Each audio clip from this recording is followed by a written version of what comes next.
அனைவருக்கும் வணக்கம். இன்னைக்கு ப்ரீ மார்க்கெட் அனலைஸ்ல எந்த ஸ்ட்ரைக் எந்த விலைக்கு எபோ ஆர் பிலோ செஷனா மார்க்கெட் என்ன டைரக்ஷன் இருக்குன்றத பார்க்கலாம். இது முழுக்க மேட்ச் அடிப்படையில் எடுக்கக்கூடிய, நாம எந்த ஒரு நியூஸ் எதுவுமே ஓப்பன் இன்ட்ரெஸ்ட் எதுவுமே பார்க்கறது கிடையாது, மேட்ச் மட்டும்தான். சரி, இன்னைக்கு பீகார் எலெக்ஷன் ரிசல்ட் இருக்கு. அதை வச்சு நிறைய பேர் பேசிட்டு இருப்பாங்க. நமக்கு அதெல்லாம் கிடையாதுங்க. நம்ம மேக்ஸ் வேல்யூல தான் அது என்ன எலெக்ஷனாக இருக்கட்டும், அது நெகட்டிவாக இருக்கட்டும் பாசிட்டிவாக இருக்கட்டும், அது நமக்கு தேவையில்லை. அந்த ப்ரைஸில் மட்டும் ஏன் ரியாக்ட் ஆகுதுன்னு இன்றைக்கும் ஒன்று இருக்குது.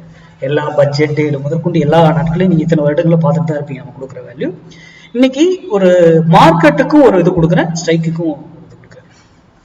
ஃபர்ஸ்ட் ஆஃப் ஆல் மார்க்கெட் இப்போ இங்கே இருக்கு.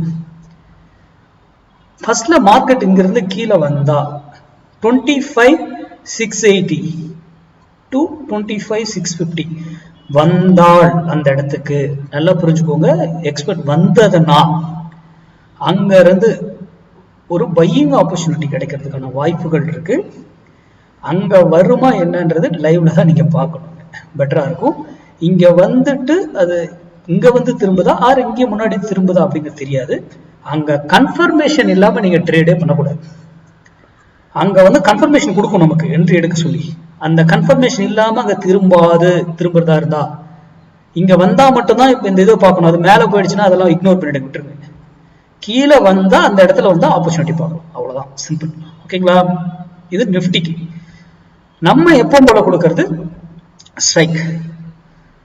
இன்னைக்கு நம்ம கொடுக்கக்கூடிய ஸ்ட்ரைக் 25,800 புட்டு, 25,800 புட்டு 142 rupeesக்கு எபோ மேல இருந்தா மார்க்கெட் ஃபர்தரா ஃபால் ஆகும்.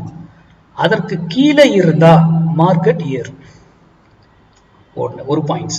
அடுத்தது, இந்த பிரைஸ் 142க்கு மேல போனாலும் ஒரு வேலையில போய் திரும்பி ஆகணும், எதர் அப் ஆர் டவுன். அந்த இடத்துல ஏதோ ஒரு டிசிஷன் அங்க ஃபர்தரா நடக்கும்.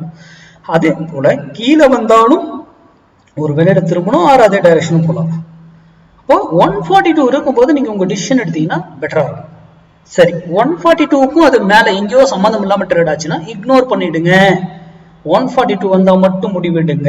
யூடியூப் பாக்குறவங்க, நம்ம ஸ்டூடெண்ட் படிச்சவங்களுக்கு எல்லாருக்கும் தெரியும் எங்க என்ட்ரி எடுக்கணும், யாரை பார்க்கணும், எந்த டைம்ல எடுக்கணும் முதற்கொண்டு.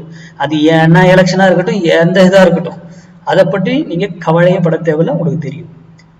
That is max. இன்னைக்கு மார்க்கெட்டை வாட்ச் பண்ணி பாருங்க.